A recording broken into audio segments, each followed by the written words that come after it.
Hey, NorCal Karters. It is Monday, and it's the 21st of February. And if you're wondering why we're by the fire pit, we're testing out the remote capabilities of NorCal Karters in the live stream. So we have a couple of guests on with us tonight. We have Daniel and his son Silvio. We have Ryan Beechner on, and we might have some special guests that are going to chime in a little bit later. So the chat lines are open right now. And again, this is really, it's going to be a very free-flowing show. It's testing out the remote capabilities to see what we can get away with when we go out to the tracks or to special events. And so welcome to NorCal Karters. This is the live stream again. It's Monday. And you can find more information on NorCal Karters at norcalkarters.com, on Facebook. And please, if you're on YouTube, like and subscribe. And our goal for YouTube is to get to 1,000 subscribers. That will unlock other mobility options for us when we go to the tracks or other special events if we have over 1,000 subscribers. So once again, we have the Fireside chat, and we're going to bring on to introduce themselves Dan and Silvio. All right, Dan, you ready for this? Let's do it. Let's do it. All right, I'm Daniel. This is my son, Silvio. We've been into karting for, I guess, a couple years now, and run the local tracks around here, primarily Dixon, Prairie City, and Stockton. Got into it pretty much. The kids are riding quads, and we'd been to some IMSA races and some other stuff, and they've been watching YouTube, all kinds of different racing, and they came across some kart racing, and I had a friend in high school that ran karts. And so this is back in the late 80s and early 90s. And so he asked me, hey, what do you think about getting a kart? And I said, I don't know, let's look into it and see what we can do. So we ended up picking up a kart, and we've been hitting the track ever since, mostly recreationally. Nothing competitively, but it is fun on the track, and he likes being out there. He likes getting in traffic, and so it's been a good experience for us. Met a lot of super good people, and I've noticed with karting that there's a lot of networking that goes along with the folks that you meet, and so it's been helpful for us. And so now we're kind of at a point where it's nice to introduce other people to the sport, and the kids don't have any friends that are really into it. We have one friend that's into it, kind of on the running electric carts indoors and stuff. So be nice to introduce them to something a little different. And so that's kind of where we're headed. So we're hoping to get some more people in the sport with, showing up at Euro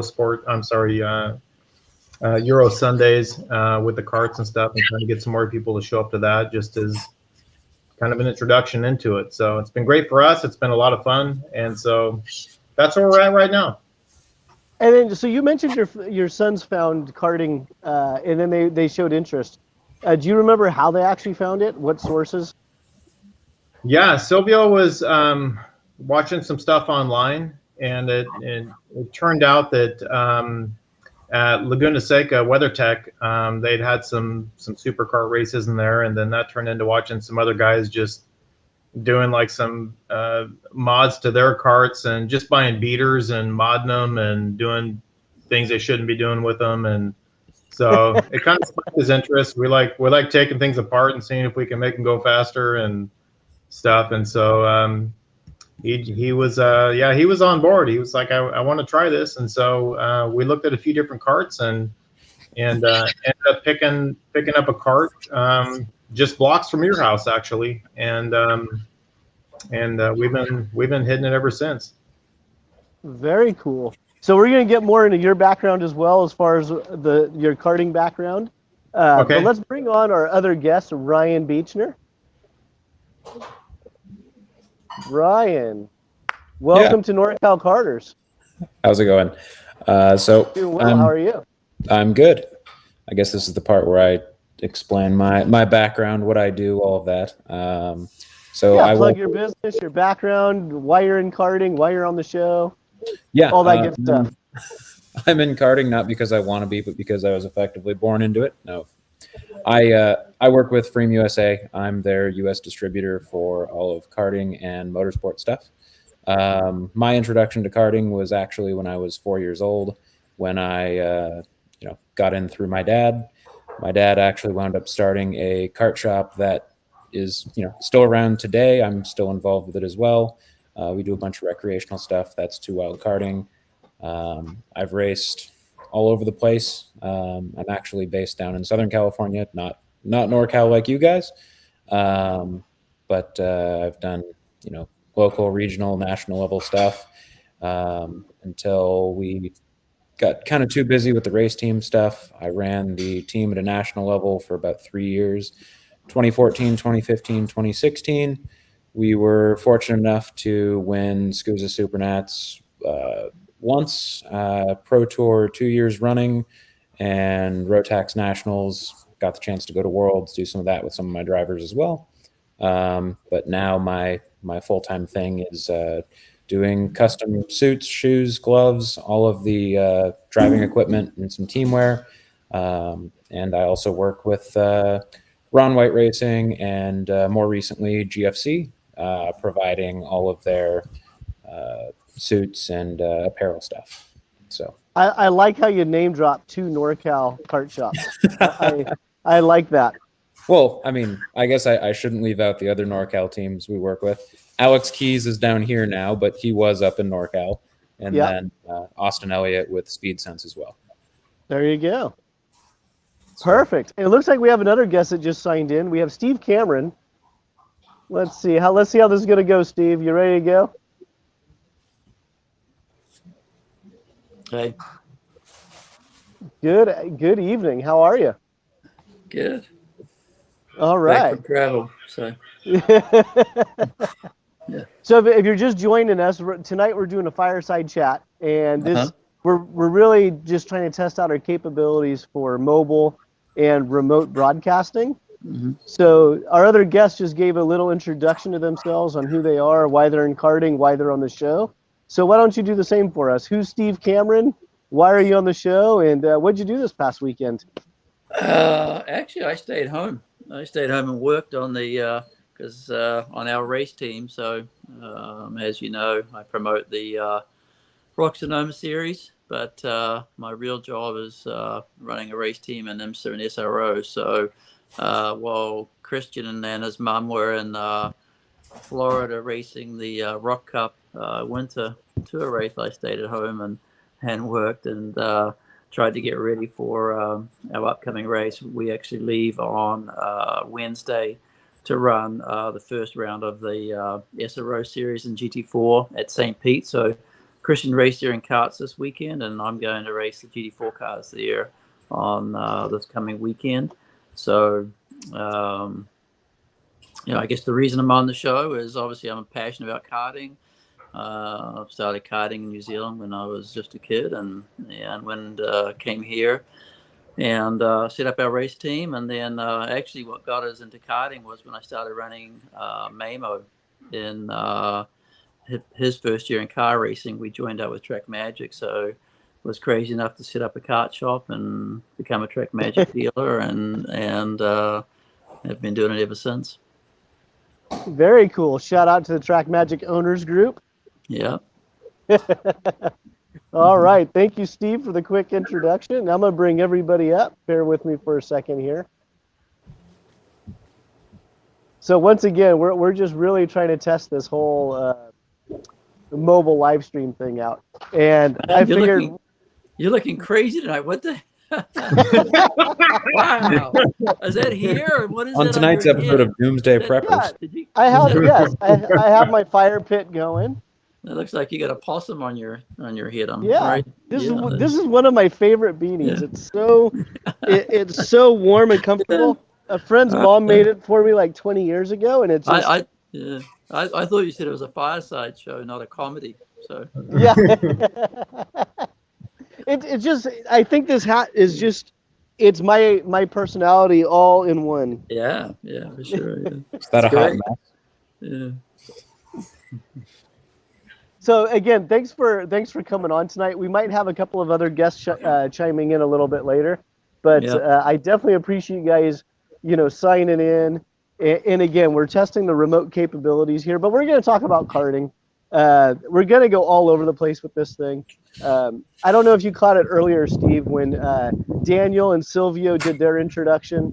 But I just caught the tail end of it, that they were running and like the local clubs, Davis Dixon and places like that, and had enjoyed the experience and got to meet lots of people and had great support. And I just caught that last little bit of it there.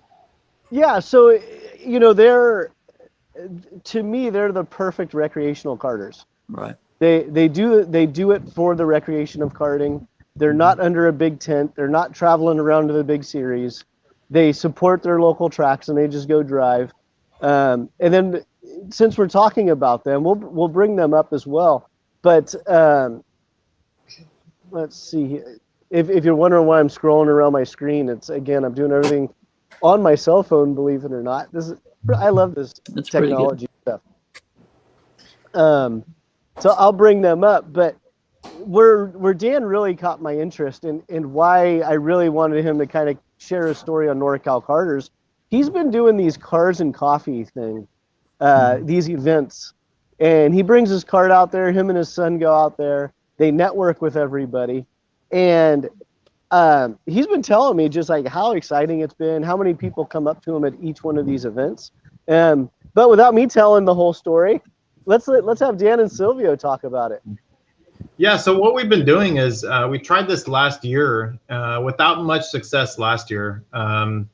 But the events we go to is basically it's a cars and coffee type event. It's called Euro Sundays here in Modesto, and so you have a lot of different cars coming out, everything from Ferraris to Lamborghinis, a lot of JDM, and old and new Corvettes. It's technically Euro, but people bring a lot of stuff out, and so it's just a nice low key get together once a month, Sunday mornings. It's the third Sunday of every month, and it's hosted here in Modesto.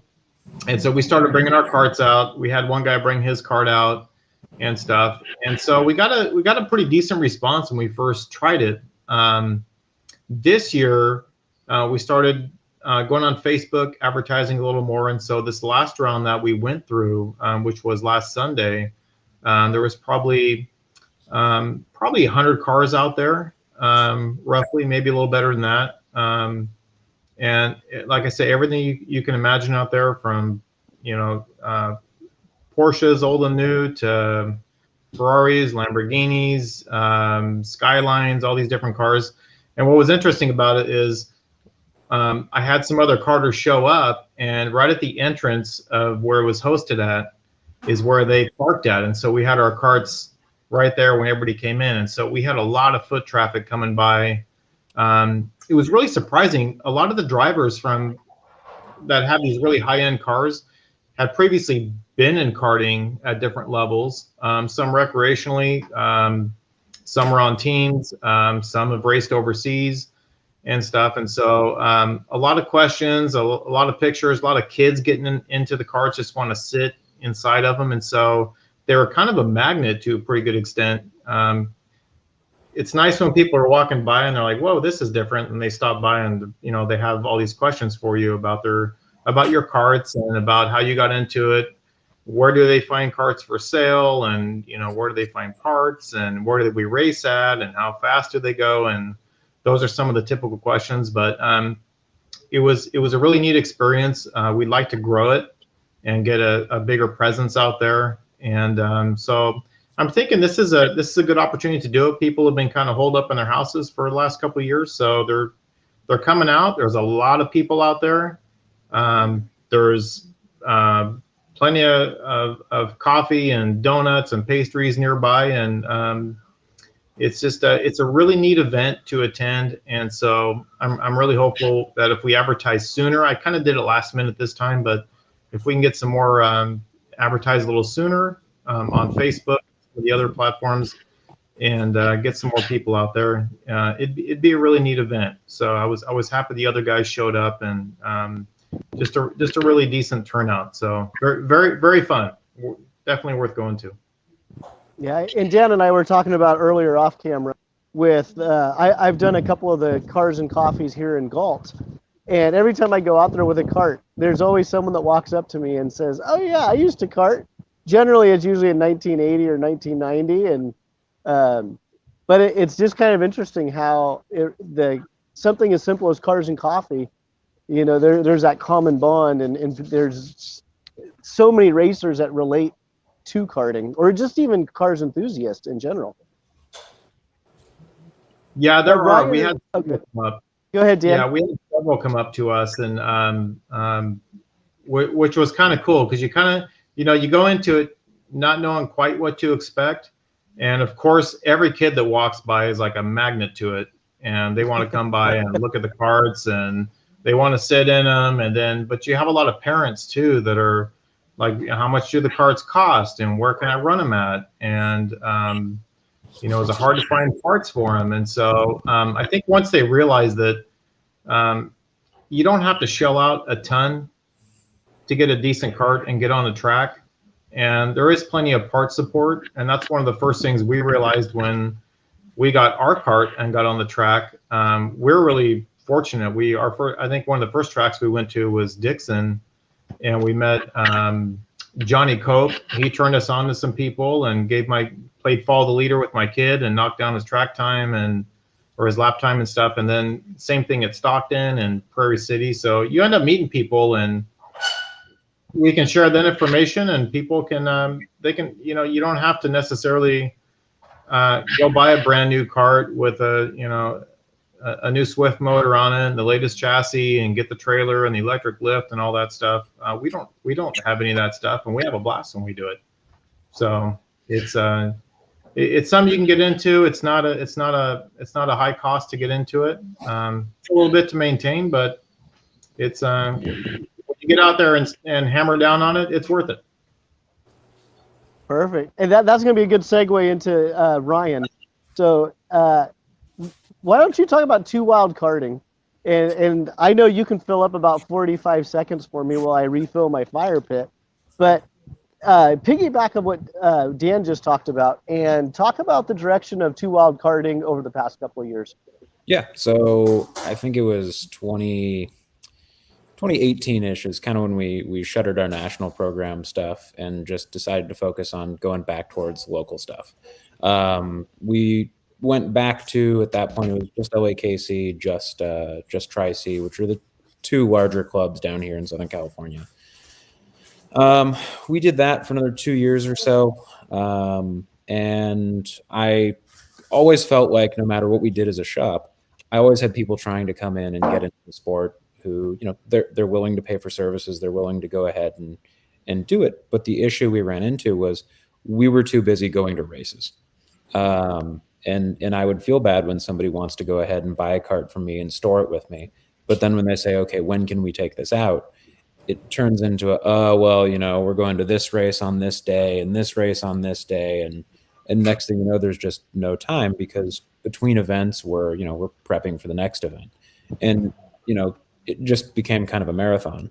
So 2020 is when I unfortunately enough, had my trailer stolen when we came back from a race.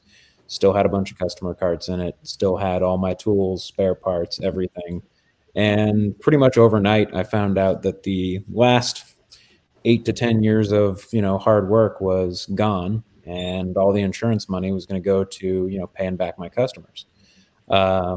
So at that point, I'm just like, you know what? I've had this feeling for the last 3-4 years. Let's go ahead and do something different.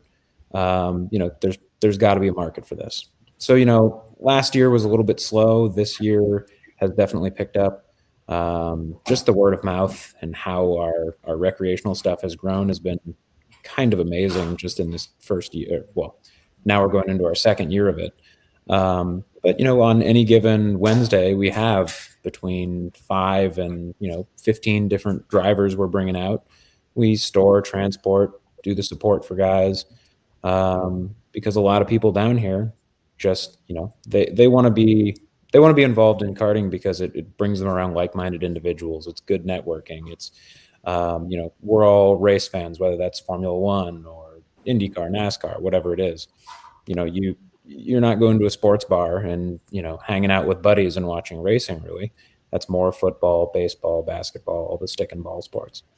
So it's turned into something where we have a bunch of people out to Cal Speed or whichever. Sometimes we go to Adams or wherever down here. And for me, it's relaxing because I'm not having to, worry about tuning karts, tuning engines. Hey, somebody just crashed in the last heat race. Now we're thrashing to get them on track for the next one. So we've kind of tried to be a way into the sport for people, and just be helpful however we can, because we understand that there's definitely demand in the sport for people who aren't racing. And I missed part of it when I was reloading the fire pit. Did you get into kind of the environment of the SoCal area and Cal Speed and kind of the makeup of the different shops and teams? Yeah, so we have a lot of our shops down here are more so race teams than they are shops. We've got, the big ones down here are going to be Nash Motorsports. You've got RPM, Ryan Perry Motorsports. You've got HRT/MDG, who are now kind of joined forces again. You've got DMG, which was previously Empire Karts. Phil Giebler Racing. You have all of these different outfits that, are at most of the major events. Formula Works as well. But a lot of these guys fall into the same trap that kind of I was in, where for recreational type of guys, they maybe don't have the time, or they don't have the, the bandwidth to be able to handle that type of stuff. So, there's, Phil Giebler's also been kind of dipping his toes more into the recreational side, focusing more on that, not going to all the Pro Kart Challenge stuff, all of the other, regional stuff. So it's been interesting to see how things are shifting. But it's been cool to see how, the track is getting busier on days that aren't races, when, not long ago, a Wednesday would be a ghost town at Cal Speed. Yeah, and that's one of the things I kind of seen where now that I'm just a lot more involved Monday through Friday in karting, away from my, old position at Swede Tech. Yeah. I've been going to the local tracks, primarily out to Prairie City, and I'm that recreational guy. I go out on a Thursday, I do my laps. I'm trying to get out of the gate, before 12 or 1 o'clock. I'm home by 3. I can get dinner ready for the family, and it's been really neat. It's been really fun. It's also been very eye-opening when you look at the demographics of recreational karter versus race karter. They're two different worlds, and I've been around the racing karter for so many years, and I have so many great friends and relationships because of that. But it's really been neat going back and almost just to the grassroots and just enjoying karting as just a recreation. I'm not trying to count trophies anymore. I don't even know how many races I'll do this year, because I just have fun going out and just pounding laps. Well, and it's interesting that you point out the demographic difference between the racing karter and the recreational karter. For me, it's kind of surprising that there really isn't that big of a difference between the two if you look at incomes and things like that. But correct. What is the difference is just how much personal bandwidth can that person really sink into the sport, and what do they want to get out of it? The type of people that we're working with now, they show up to the track in, some sort of supercar or something exotic, and, they're passionate about their cars. They're passionate about motorsports, but they don't have the time, or they don't have what they think the budget is to go ahead and actually, make a real run at it. But they absolutely love driving. They want to get out there, and they just enjoy it for what it is. For them, it's, instead of snowboarding or mountain biking, they're going to the kart track, and it's just another thing they do for fun. Yeah. Can I say something, Jason, real quick? Just Absolutely. to piggyback off him. Yes. Yeah, what he's saying, I think what he's saying is exactly right. We go out there, it's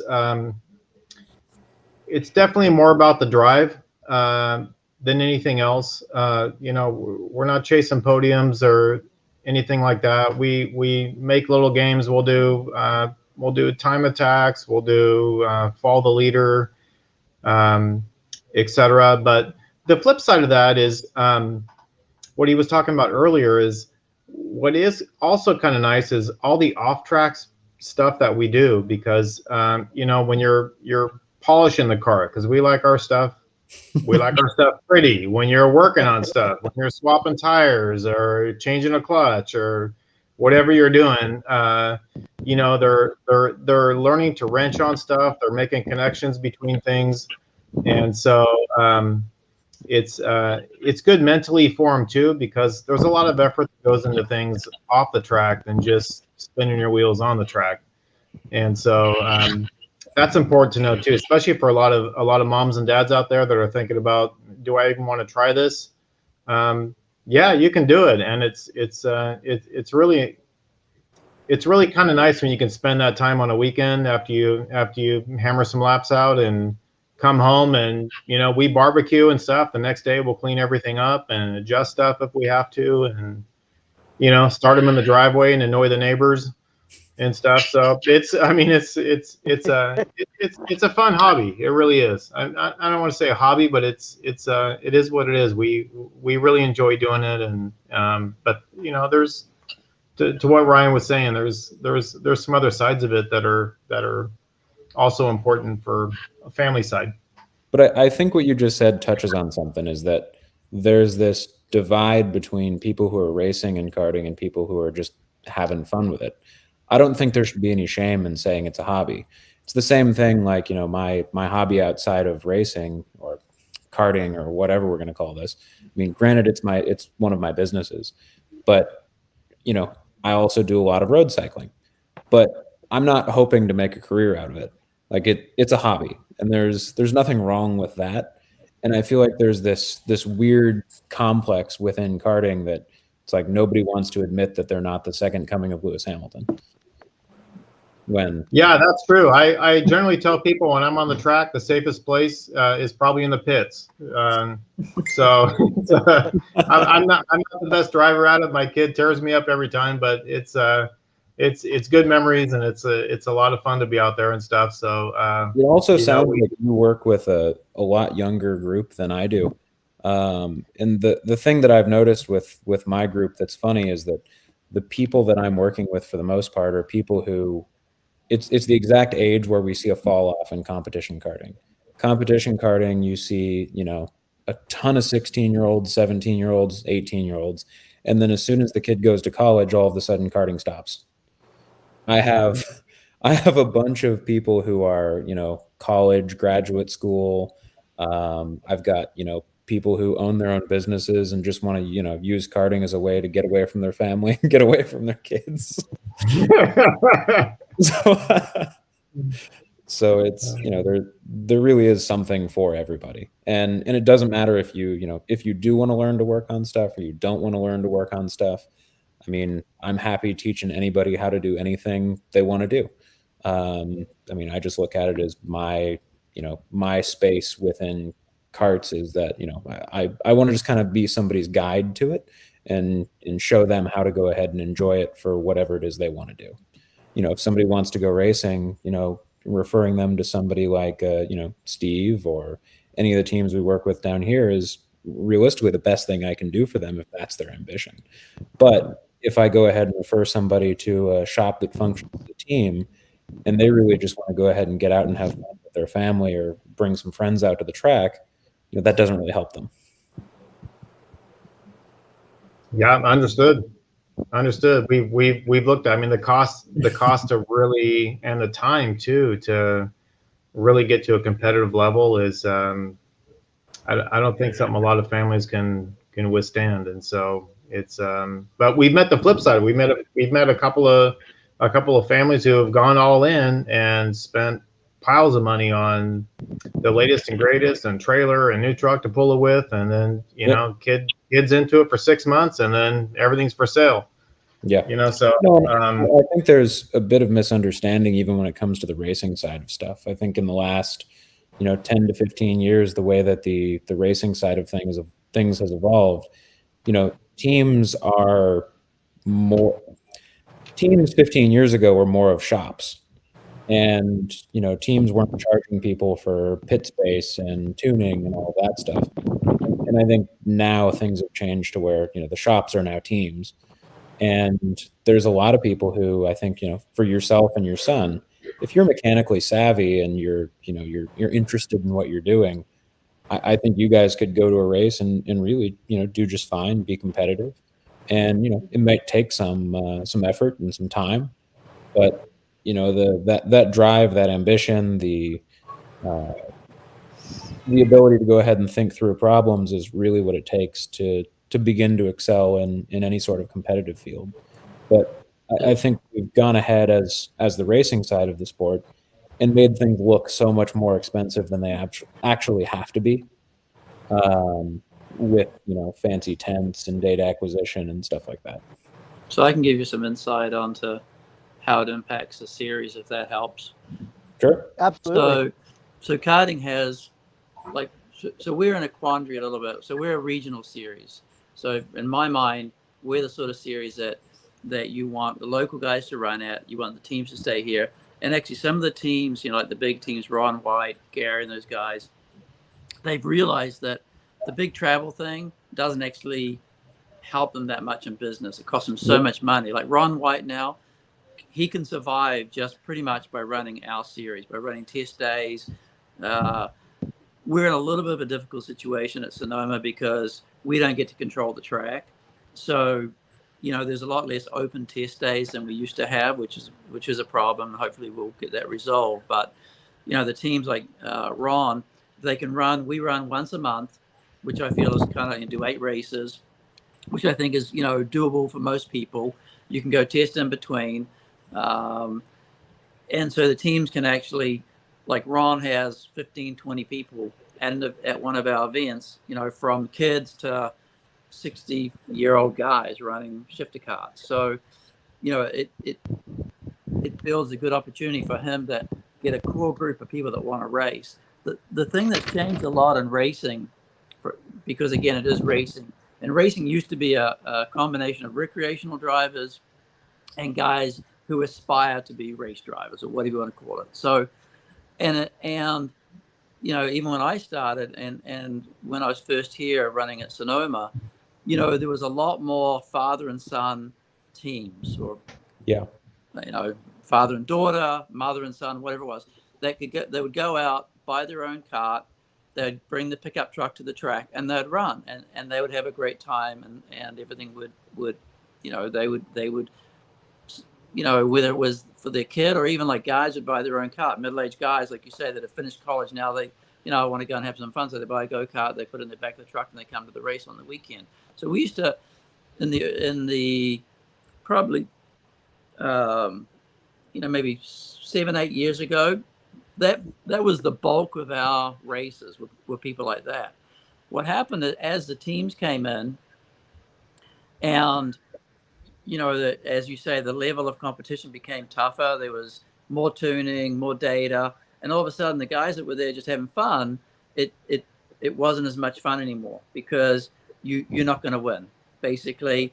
And unless you are happy enough to sort of be running around the back of the pack, then all those people decided, well, I can't go to that race, because if I'm not running with one of the big teams, I'm not going to be competitive. I'm going to get run over. And they stopped coming. So it's really hard to figure out a way to accommodate, from my standpoint, how do I accommodate the teams that want to be there with the people who aspire to be competitive, and then also accommodate people like Daniel who want to come and have fun, because you want them there, you want them to enjoy the experience. So, I've often thought, how do we get the father and son back? Like, how do we show that they can come to the event, they can have a good time.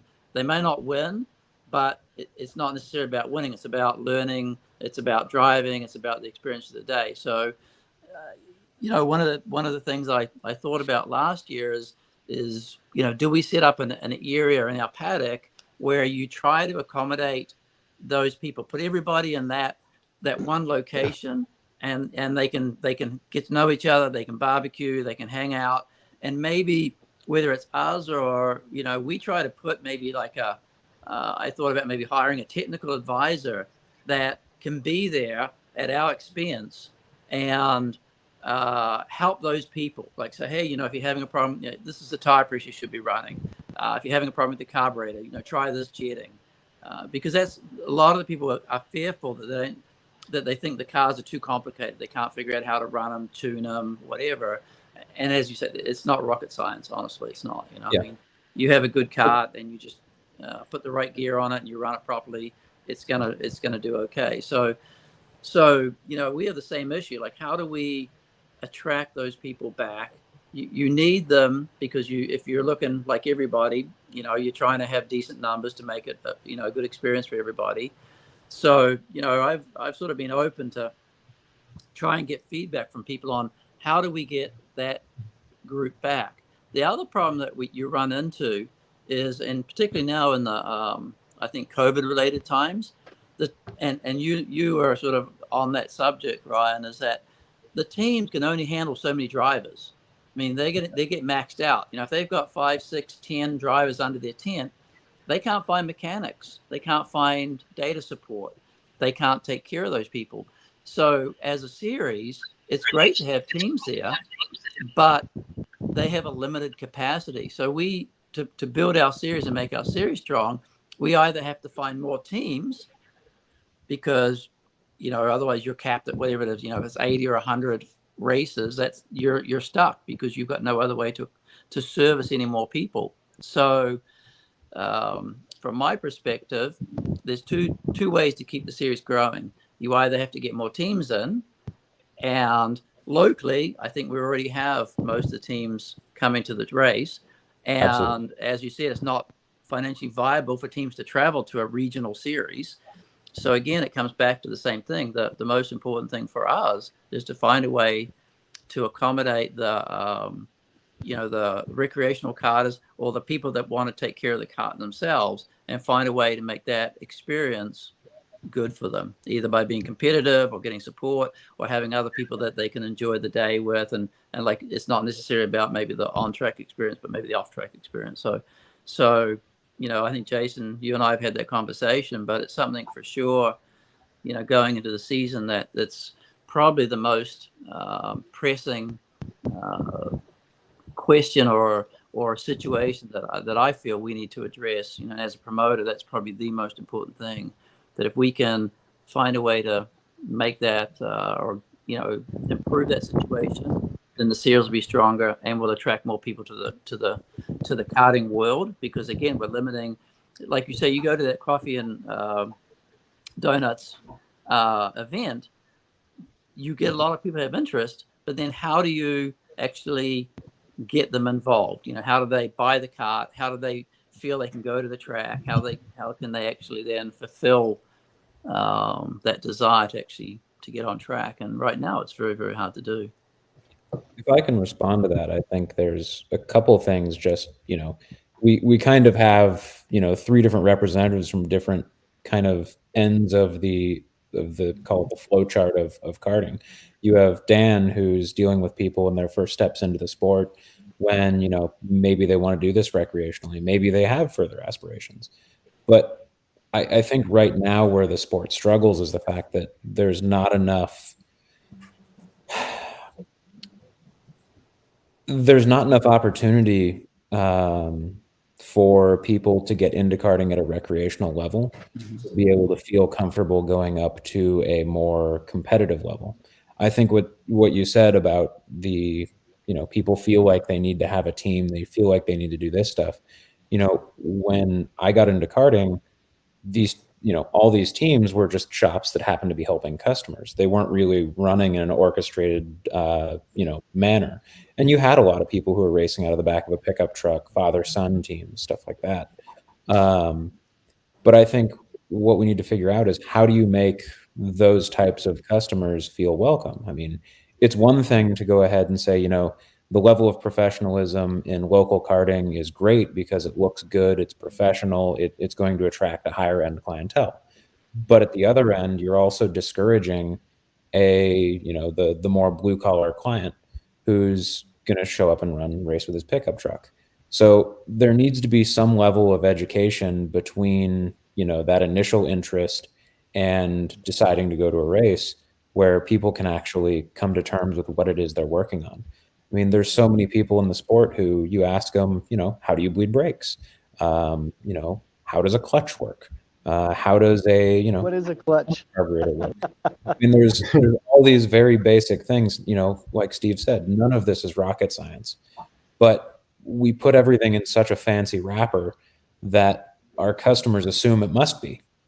And like Steve said, where, the teams realistically have a cap of how many people they can deal with. But the only way to go ahead and kind of fill the gap and go ahead and provide more people that are knowledgeable to be able to work with the teams is to find a way to, expand the sport's participation. And I think the healthiest way to go about that is building from the very, very base, which is with guys like Dan. Down here in Southern California, we have a similar situation to Sonoma with regards to limited track time. Cal Speed is, 90% of karting down here nowadays because Adams is doing a lot of drifting stuff. The track's a little bit rougher. And then you have Apex, which has a ton of supermoto on it. So, 80, 90% of our track days are done at Cal Speed, but they're only open on Wednesday, Friday, Saturday, and Sunday. And if you look at their calendar, if you try and go ahead and go out on a Saturday, if it's anywhere between the second week of February and the third week of November, you can't go out on a Saturday. So if we look at the sport from a use perspective, if you're going to spend, let's say we'll call it $5,000.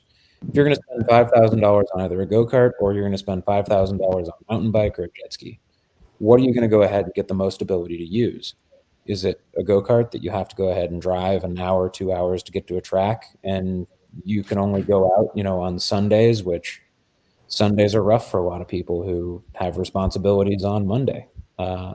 And going out on a Wednesday or a Friday, it's a work day. I mean, it makes it doubly expensive when you're trying to ask somebody not only to go out and spend money to partake in their hobby, but also to forego the money they would have made that day working. So yeah, and another thing I've seen too, and I know Steve and Ryan, you've seen it as well. You guys have been around for a long time. Walk-in kart shops, like a real walk-in kart shop. Getting harder and harder to come by. Mm-hmm. They're like a Monday through Friday walk-in kart shop, and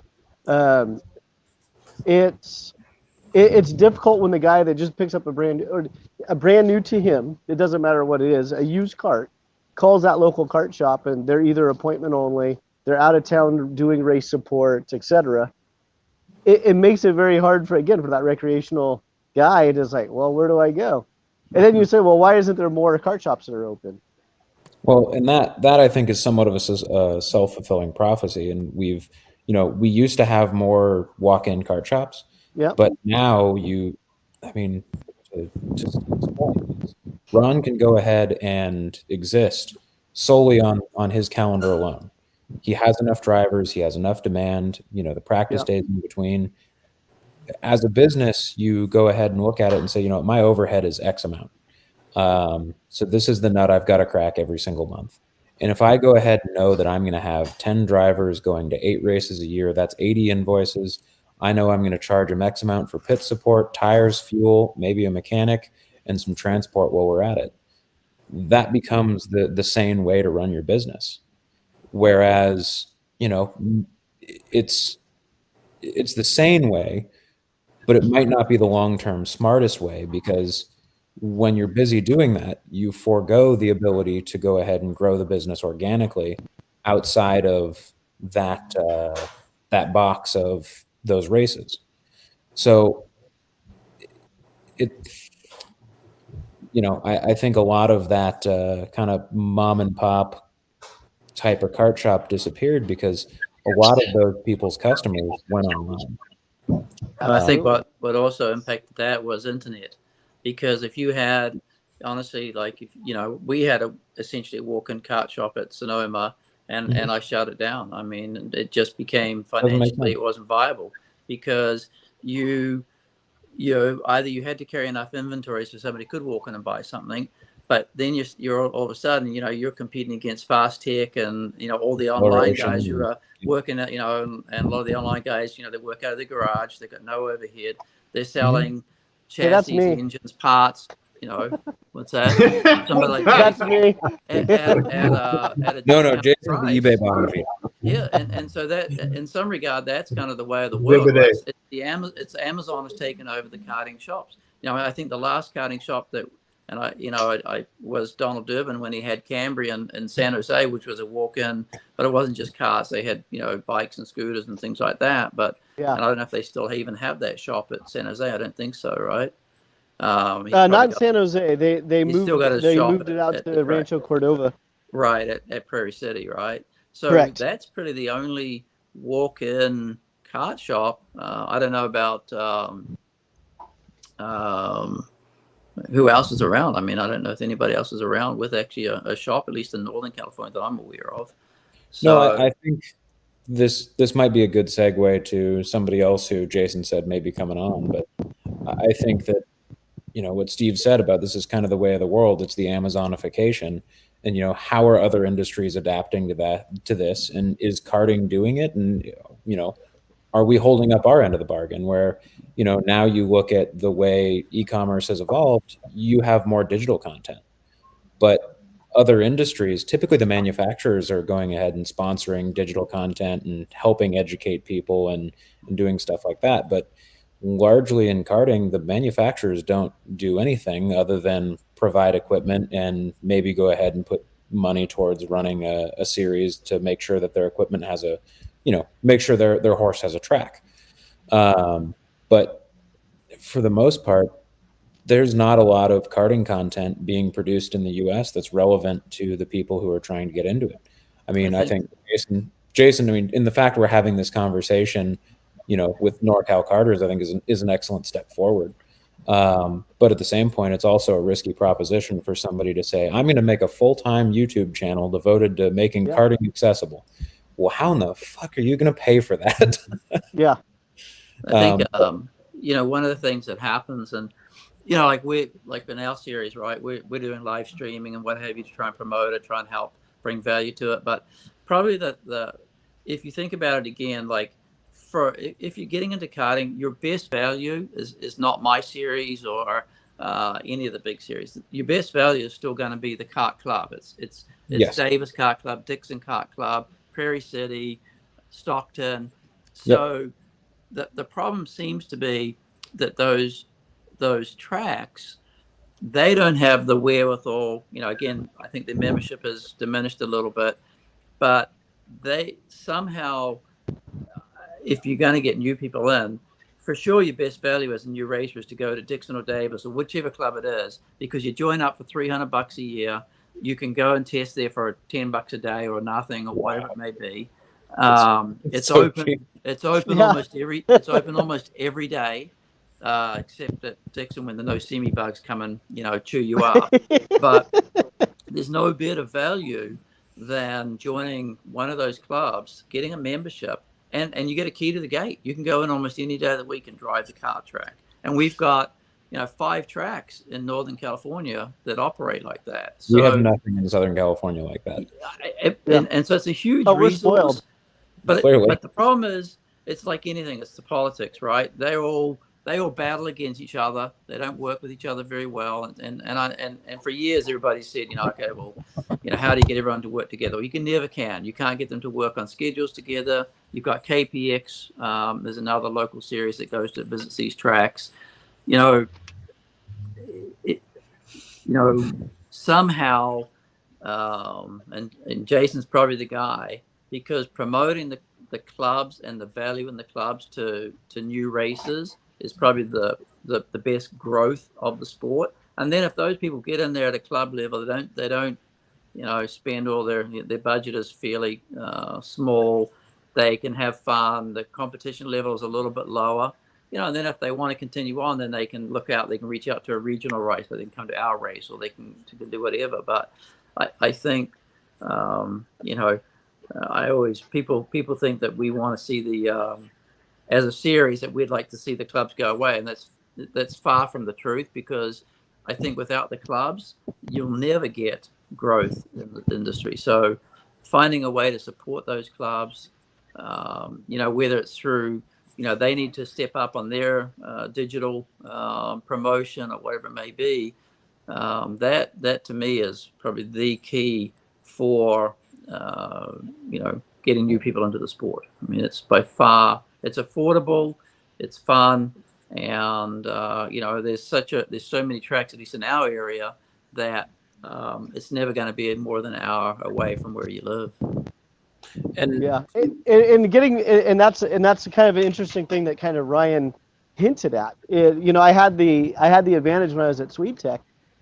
I had all the analytics for the YouTube stuff, and because I was doing the videos, so I had full access. An engine builders kill the sport too, by the way, Jason, because that's right. They price out the engines, and if you don't have a Sweet Tech, you don't win. So just so here's the other side I of it. spent a lot of time telling people that they didn't need a Sweet Tech to win, because I ran his competitor shit. Yes, and that never won. No, but it's with racing. What happens is I'm all of a sudden getting an echo. Yeah. So let's just say Sweet Tech, because that's where I worked. You get rid of the Sweet Techs and say, oh, no engine builders. So someone like Rainey, what does he do? He goes, hey, I'm available as a private white label engine builder for one team. Now, if Sweet Tech's no longer out there, that one team has access to that engine builder. And that's racing. I mean, that's just part of it. But, working there and looking at the analytics. What's that? I said that's happening more at a national level now, because if you look at RPG, they have a in-house engine builder that does not work with anybody outside. You can't get one of their engines unless you're under the tent. Correct. Yeah. And looking at the YouTube analytics, it's like I got the first videos I did is I tried to produce them, make them really nice, etc. And I started looking at analytics. It's like, man, they're not very good. And then I would do some quick, carburetor videos that happened to cross over to motocross stuff, and that stuff was off the charts. Yep. And I got to a point, it's like, you know what? I still need to get the information out there, but I can't spend 8 hours editing, doing this, doing that, when it has 800 views. Then I do a key in carburetor video, and it gets 80,000 views. And that's just karting. It's like, and Ryan said it earlier, who pays for it? And it's a shame. It's really a shame it's that way, because it's such a great sport. And I think, go ahead. If we go back to the end who pays for it part, it comes full circle to Steve's point earlier.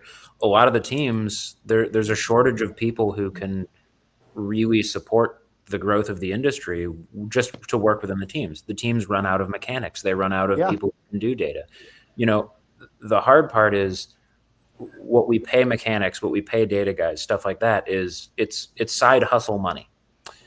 It's not something that people can go ahead and say, oh, what do you do for a living? Oh, I do data analysis for kart racing, or oh, I'm a kart mechanic. I mean, it's something that people are doing for cash on the side, or they're getting paid. The guys who are doing it a lot, they're going to get a 1099. Okay, but it's not something that is a matured industry. And one problem I ran into when we were running a race team and we were doing all of this was just that I didn't feel like I could ever get to a point. I didn't know how many drivers do I need to have to where I can go ahead and justify having one person who just handles my invoicing and collections.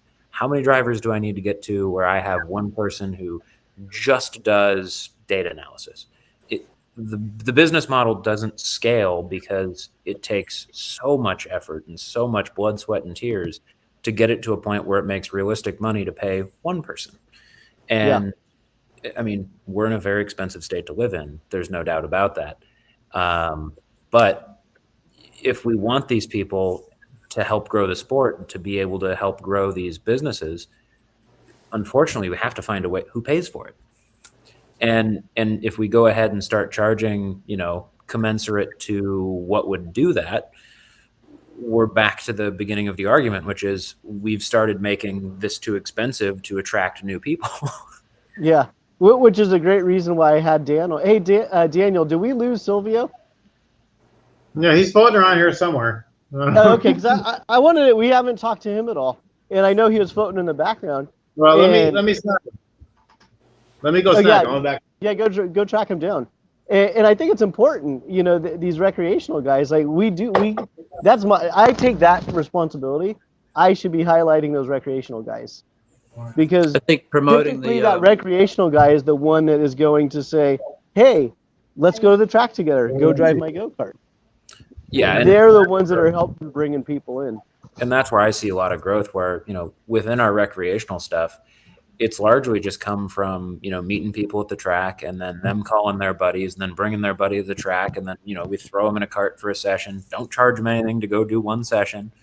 But, you know, it's just the old drug dealer model. Your first hit's free. And after that, you know, the day pretty much always ends with, hey, can I get your cell phone number? We want to try and put together maybe a used package, something, come out with you guys. We had a great time today. And then from there on out, you know, they're just part of the crew. Yeah. So yeah, Ryan, we actually, our experience has been like Prairie City, for example.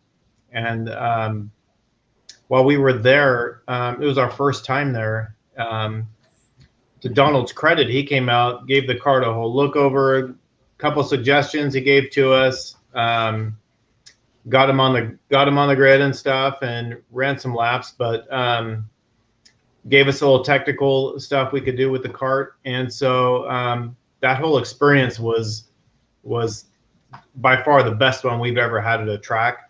And because a lot of times Stockton will show up and there's nobody there. It might just be us. Yeah.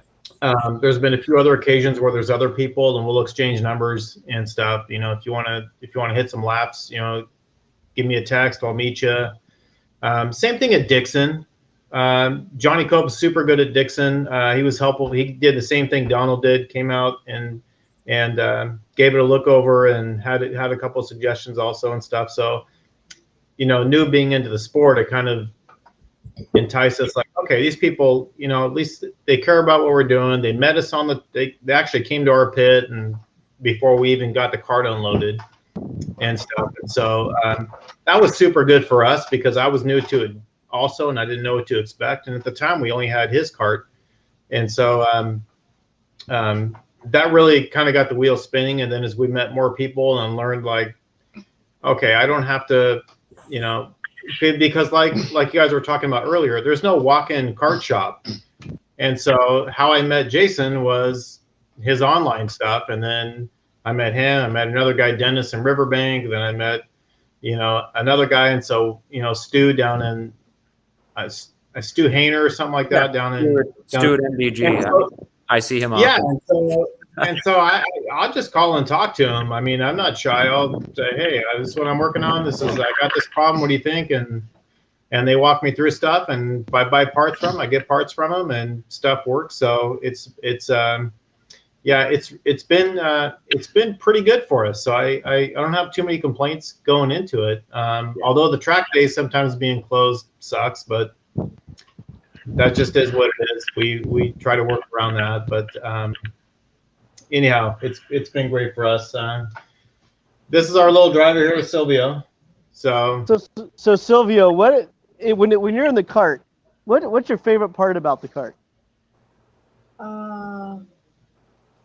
Just hammering it. Just hammering it? Yes. Just hammering it?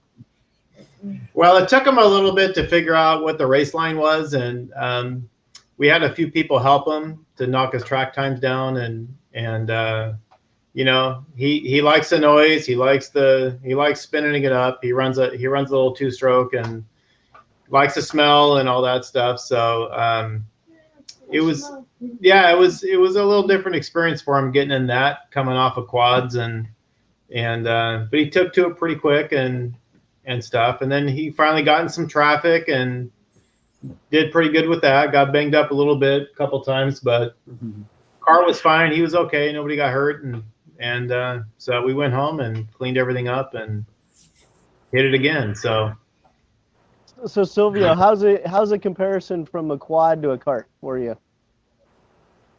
A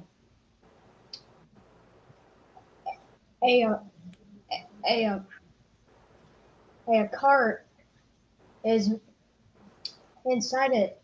It feels more faster, and it's also very, very, very low to the ground. But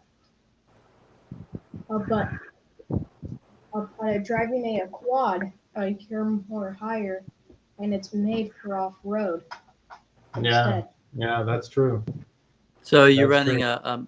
a mini Swift? Is that what you're running, Silvio? No, he's running a Comer 80, and so we Coma just 80? Oh, okay. we just threw a pipe on it for the heck of it. We found a Yeah. pipe online and said, "Hell with it. We'll throw a pipe on it and see what happens." And Buy that from Jason. I didn't have the header. yeah.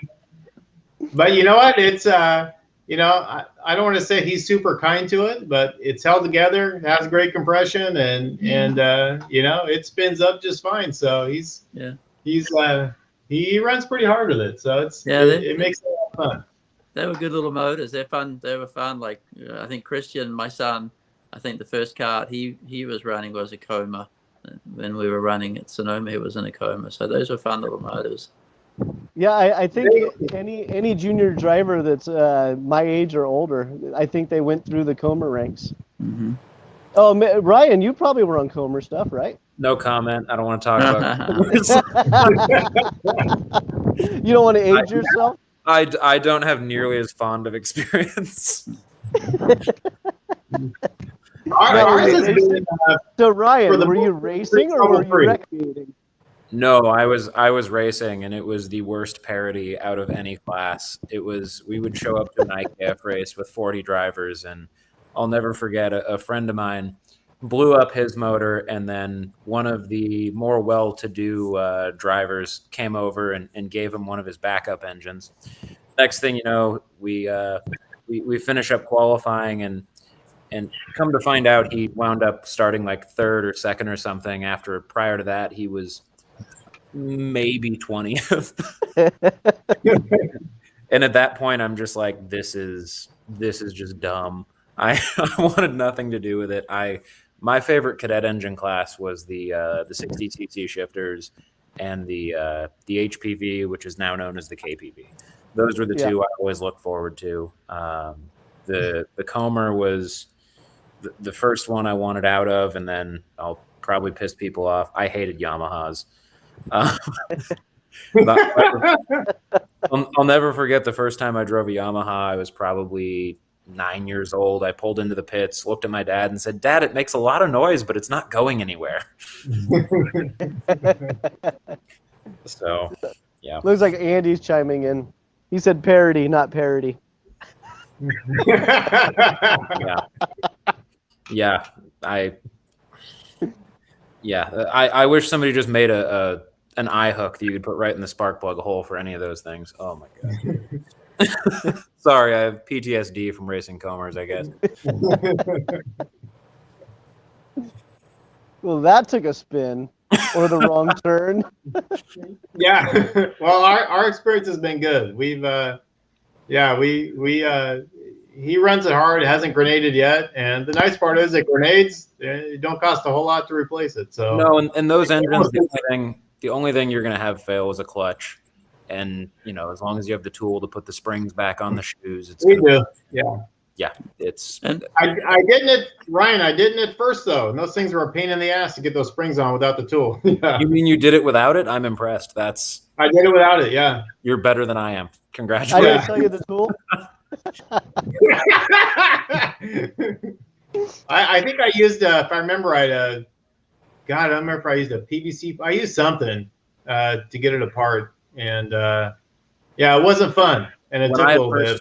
When I had first taken over the kart shop from my dad, my dad's background is CNC machining, and we also have that business as well. But I was at the kart shop full time, and I was basically thrown right at it. I had a father and a son come in with a Comer 80 with a busted clutch, and I had never been working on my own stuff at that point, but I knew how to replace clutch springs. So I started trying to do it without that tool. And I think I spent 2 or 3 hours until finally I call my dad's cell phone and I'm just like, okay, what the hell is the trick for this? Because I spent 2 hours wearing these stupid springs. There has to be some way of doing this. And he's like, oh yeah, go grab the tool for it. It's in the toolbox. I'm like, what do you mean? Yeah, that's funny because at the time I didn't even know there was a tool. And one of the times we were trackside with a busted spring. So I popped it out and I did it on the side of the track. And yeah, it sucked, but I only had to do one. And then when I came back, I replaced all of them. Yeah, it was. Like I say, it's there's some words that go through your head that aren't pleasant when you're doing it, but you got your kid looking at you like somehow I'm getting this damn thing done, and it gets done. So if only there was a video. Yeah. Yeah, if only there was. Yeah. Yeah. So anyhow, so Silvio, what's your favorite NorCal track? What's your favorite track? I think it's Prairie City. Yeah, Prairie City. Prairie City? Go ahead, tell them. Prairie City. Yeah. Prairie City, yeah. Yeah, Prairie City. Yeah, why? Because of the elevation change in it. It's cool. Oh, you like going through the snake pit and then coming down over the hill? Yeah. Yeah. I do. Yeah, that is kind of neat. Some of the other tracks don't have that, so it's just a nice track. It's a bigger track than what we're used to, so it's nice too. Right? Yeah. I mean, every track has its unique characteristic to it. Yeah, it does. Yeah, it does. We're looking for. We haven't been to Blue Max yet, so we're hoping to make it out there soon and give that a run. So we got to look at it at the swap meet, and we're thinking about bringing the cart, but it was so foggy. We're like, track's gonna be wet and foggy, and by 11:30 it was beautiful. It was like, It was a beautiful day out there. If you have a chance, run it backwards. Blue Max is a lot of fun backwards. Yeah, it looked like a lot of left-hand turns the regular way. It is, yeah. Yeah. But the other way looked cool too. So that's a neat little setup they got there. So, yeah, all the tracks. I mean, like Ryan's sitting here going, "You guys have 5 tracks in 2 hours." It's like we're so spoiled. I mean, it just if someone's kind of listening in and you're not familiar with what we're talking about, go to NorCalKarters.com and you can click on the link for all the local tracks. But we have such a good density of tracks in the area. There are some good tracks. Dixon we like too. It's a little bit of a drive, but it's not horrible. And stop and grab some lunch on the way back. And we usually, my wife will pack like beef jerky and treats and snacks and all that and Gatorade. And then on the way back, we'll grab something to eat. And they're usually, the kid will usually crash out on the way back because it's, like I was telling a lot of people at the Euro Sunday, I think what a lot of people don't realize is how much it takes out of you just mentally and physically, even 15 minutes drive time on a track. It'll wind you down pretty quick. And so because some of the people were talking about Prairie City, and I was like, yeah, you can do the arrive and drive there and stuff, and that'll get you, I think a 15-minute session or whatever. And stuff, and they're like, "Oh, 15 minutes? No, if it was all day, maybe." And I'm like, I don't think you understand. Yeah, but if you go there, you will understand. Yeah, so it's that's one of the first things we learned driving this. When he started driving was how much it takes out of you driving them. It's not only do you get beat up a little bit, but it will drain you, and it'll drain you quick. And so. We'll run 15 minutes and then pull off and take a break and check the cart, run through stuff, have some snacks, and then go back out, a little while later and stuff. So and that way it's different than riding quads and stuff too, because those you can bang on them for a long time and you're still good. But yeah, the karts they're different machines. They really are, and so they're really unique from some other stuff we've driven in that way. Yeah, and you and I were talking about that earlier. It's like we're, the new guy that has motorsports backgrounds or motocross or whatever it is. It's like, sometimes they got to check the ego a little bit and educate themselves before hopping in a kart, because they do. Like I was telling you, we've been out to the track before, and it's not like, believe me, it's not like we're experts. We respect the machines. We know what they can do, and we've kind of learned what we can do also.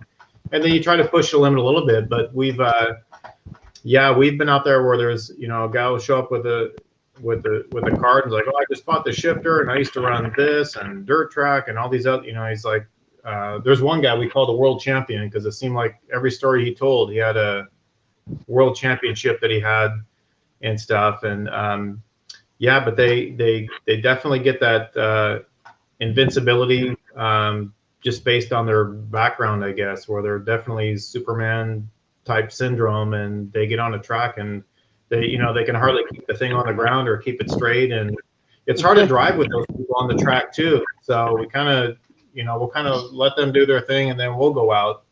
But they spun and gone off track and slid into the barriers and stuff, and then they come out and they'll blame it on the kart and stuff. And I think a lot of it is it's really checking your ego, because like I'll tell you right now, if I crash, it's on me. I've done it before, probably will do it again. But they're getting less and less. Doesn't matter how good you get, you're yeah. Well, and you can always tell when you're talking to someone that is going to jump in head first into a go-kart that's never driven, because they want the 250 shifter. Oh God. Yeah. The PTSD is coming back. I want a 250. 125 is not enough. That's right. They want the 250. Yeah. Or I guess the modern version is now they want a 450. Oh, if you go four-stroke, yeah. Yeah. Bigger's better. There's nothing more satisfying than taking one of the guys who comes from either some other sport or something and shows up to the track and wants to tell you about how good a shape he's in, how this won't be a problem at all. And then you send him out for, a 10-minute session, and he comes back and it looks like somebody just beat the crap out of him. Yeah. Well, and that's kind of one of the advantages of being out at Sonoma. And, years ago, there was, I can't remember which NASCAR guy it was. He's a bigger guy. It might have been Ryan Newman, and he was doing laps around Sonoma. And, I mean, NASCAR, that's what the top tier of oval racing. This guy gets out of the go-kart and he could barely speak. He was like trying to lean on the steering wheel, and it's just I kind of laughed, and then at the same time I was thinking, wow, this really is pretty physical, because I personally don't have any car experience, and here's a guy that's racing at the top level in NASCAR, could barely get out of the kart after 10-15 laps. It's like, it really puts in perspective of how physical the karts are and what a great training ground it is. Well, I think Steve can probably speak to it even better than all of us, because he sees people get in and out of all sorts of different cars. Yeah. Oh, that's true. Yeah. And it comes back to the fact that, yes, it is very physical, but a lot of it is going to be how familiar with that particular type of physicality are you?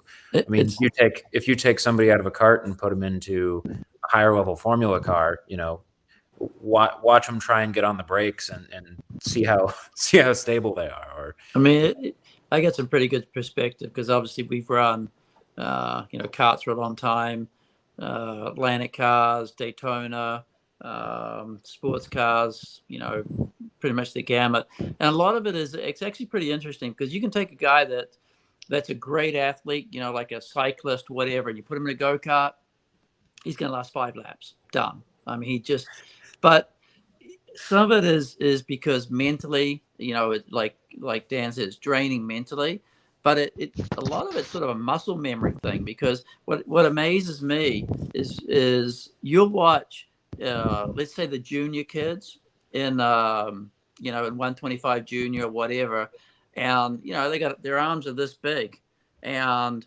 they're out there and they'll run a 20 lap main, and they won't fatigue and they won't fall off. Their pace is good. You know, their neck muscles, everything else is attuned to those particular forces. And, you know, so it's not necessarily about, I think, you know, the actual physical strength of the karters. It's a little bit more about muscle memory and what you develop, the type of strength, and about relaxing and not, you know, not hanging onto the steering wheel and everything else.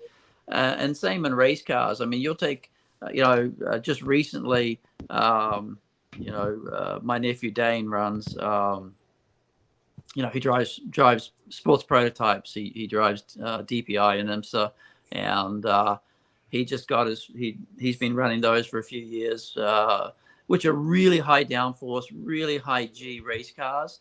And he did a IndyCar test at Sebring about 3 weeks ago with Penske, and the lateral G was really no issue for him. But what was very difficult was the IndyCar has such raw acceleration. His neck muscles, you know, the fore and aft forces were completely different to what he'd been used to in the sports car. And so he had to, you know, basically put some padding behind his head and adapt to that. So like any sport, I think your body has to adjust to the type of forces. And it's not necessarily about, you know, brute strength. It's about the muscle memory. It's about adapting to it. But again, the loads are for a person that's never driven one, you know, you can't explain to somebody, you know, what kind of, you know, the amount of G force that you have, the strength in your arms and everything else that you need to develop to be competitive, or even be able to run, you know, 15 laps in a go-kart at Davis or Dixon or somewhere like that. The average person, just, it's never going to happen. They might think they can do it, but they'll never be able to do it. And it's funny because you hear it all the time. You know, oh, that looks like fun, man. I'd love to do that. You know, it's like, yeah, okay. Yeah, I'd love to see you do it, but I don't think it's going to be quite that easy. You know. So. Yeah, no, I think a lot of it just comes back to respecting the fact that, you know, these different disciplines have their own challenges, and you can't just look at something and say, oh yeah, that looks like fun, I'll go do that. Yeah, it's like you got to put your time in. Yeah. Well, it's like you talked about with the cycling. You know, I mean, you can get pretty good at that, but you know, the again, like, you know, I mean, I'd love to go on a mountain bike ride. Well, I'd probably last about, you know, half a mile and be done, right? I mean, your body can't do it, let alone can, you know, run where the elite athletes who ride, you know, the amount of stamina and physique that they have. So again, I think every person thinks, oh, I could ride a bicycle, I could go and do that. Well, no, I don't think you can, you know.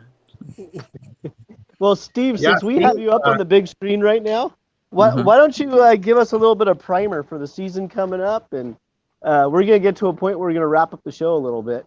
So what's going on with Rock Sonoma? So Rock Sonoma, obviously, we've got our first race coming up here in March, and it's a week before Andy's Challenge in America race. So I believe we'll have, you know, a significant amount of entries. A lot of guys traveling in from LA and everywhere else, and from Phoenix, for our race as a precursor to Andy's race. Andy, if you're listening, we're there for you. He's on the chat line. Yes. Yeah, he's in the comments.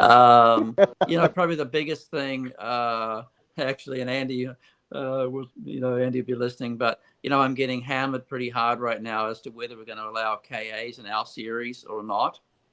And as I've sort of been telling everybody, you know, we believe we'll be running KAs.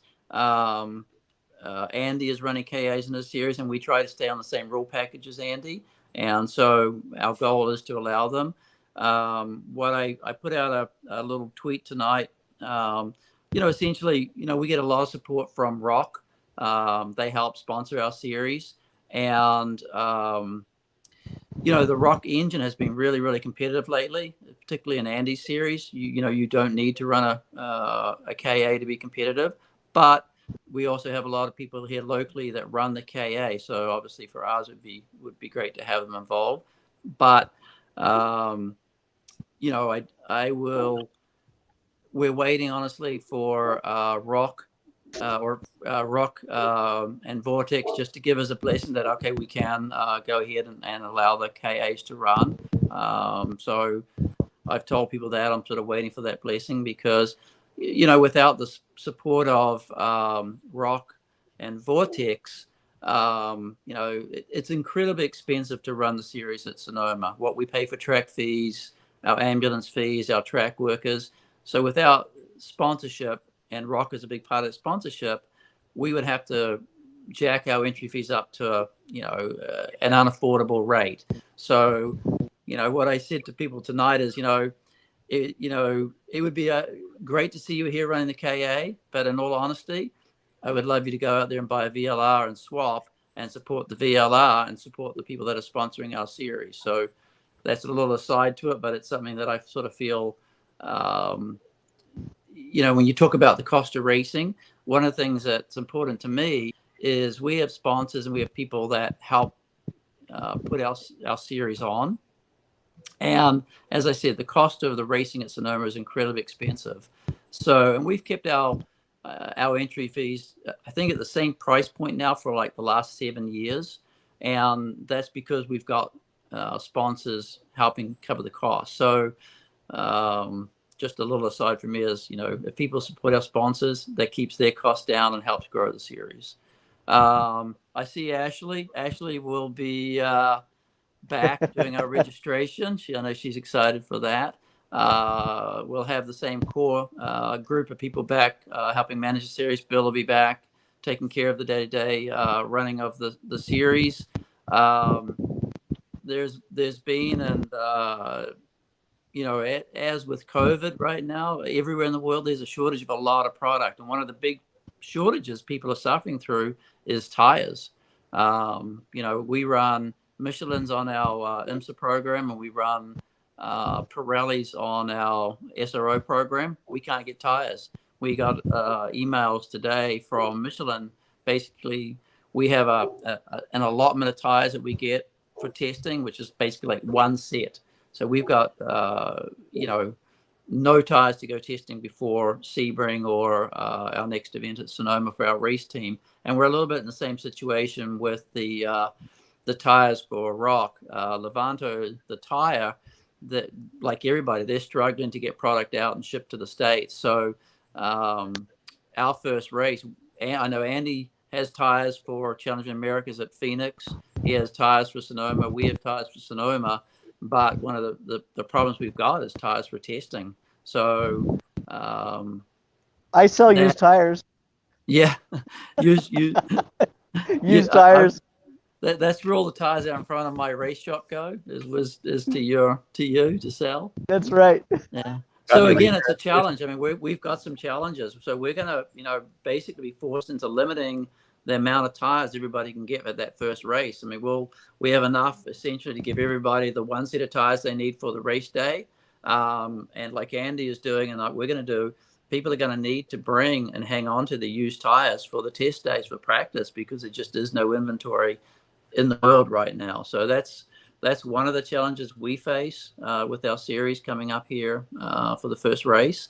Other than that, I mean, honestly, I believe that we're going to do,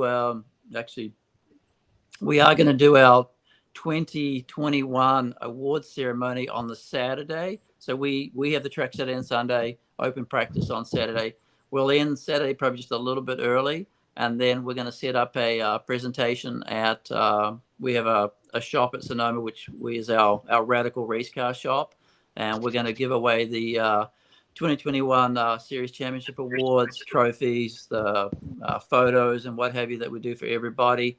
And the plan is to live stream that event. So everybody that wins the championship will get to, they can have their friends watch them live streaming. They can chat a little bit, thank their sponsors, their parents, everything else. So that's planned for the Saturday of our event at the end of the day. Race format will essentially be the same, won't be changed as far as the way the schedule runs on Sunday. We are hoping to announce within the next couple of weeks our event in September. I believe it's September, will be a bigger event. It's probably going to be a 3-day event. There'll be a hopefully to announce a large promotion. It'll be in conjunction with a national promotion. So that will be, I think, a huge event at Sonoma, probably the biggest event of the year. It'll be promoted nationally, and we hope that that'll be something that not only the local racers then will be able to race against people from across the country, but there'll be a significant amount of promotion, prize money, other awards for other year-end events and things like that in the September race. Very cool. And where can people find information for your series? Go to Rock Sonoma. Rock Or Sonoma. actually, NorCal SanzaruKarting.com. No, just go to NorCal Karters. It links to everything. Yeah, that's true too. NorCal Karters. Yeah, NorCal Karters. Yeah. Click on the calendar. We have your series on the calendar. We have Andy's Challenge of the America series on the calendar. It'll take you right to their websites. Man, you did a better plug than I did. Well, thanks for joining us tonight, Steve. All right. Yeah, I'm going to. I got to fly back to Florida on Wednesday, so I get a whole day. We've got a lot of travel right now for all these events. So the racing season is here. The racing season is here. Yes, it begins. So, all right. Well, I appreciate it, and good luck to you, Daniel, and your son there. Yeah, thank you, Steve. One of these days, maybe we'll see you at Sonoma. You can come and run a few laps around there. That'd be fun. Yeah, I actually would like to do that. Yeah, great. All right, Ryan, nice to meet you. I don't think I've ever met you before, but yeah, no, I think I've seen you at the track of some of these things. Like we're always passing people right at the track there. And Jason, I'll see you in a couple of weeks, right? Yeah, what's going on? I think you're doing our announcing again, aren't you?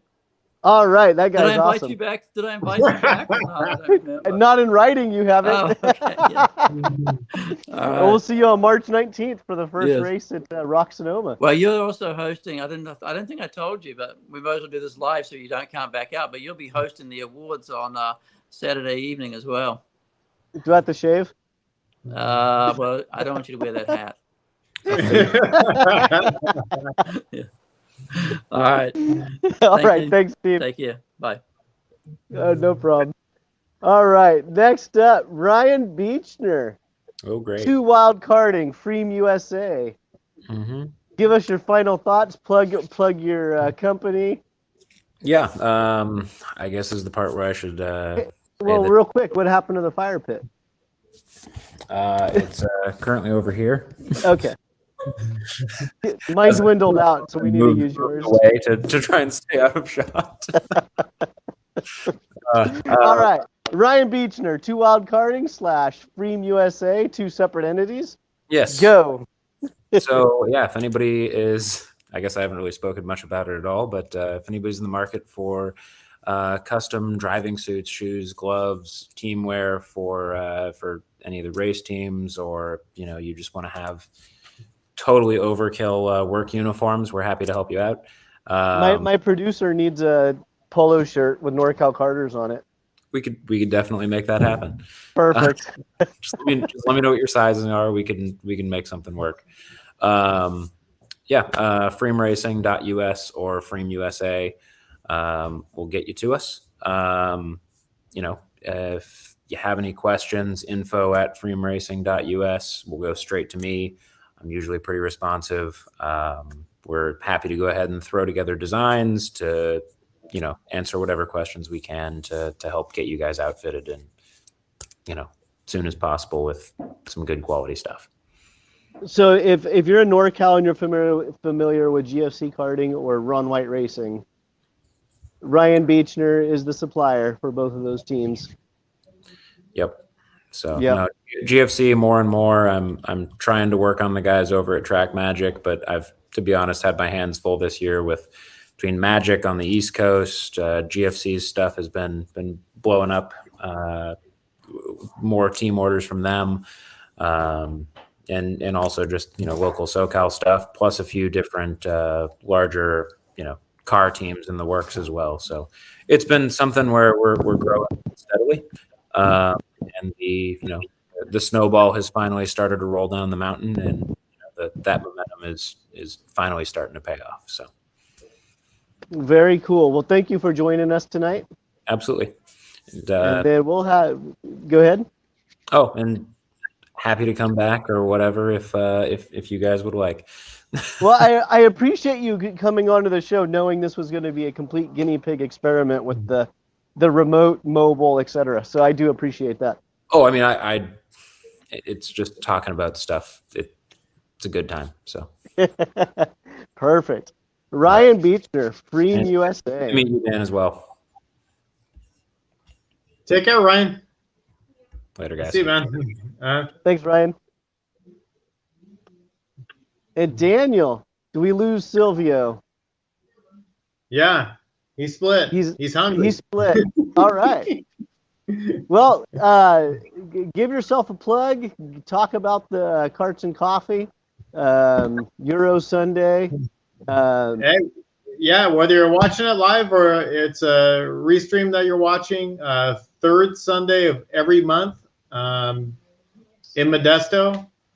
I will get in touch with you so you can share where the location is.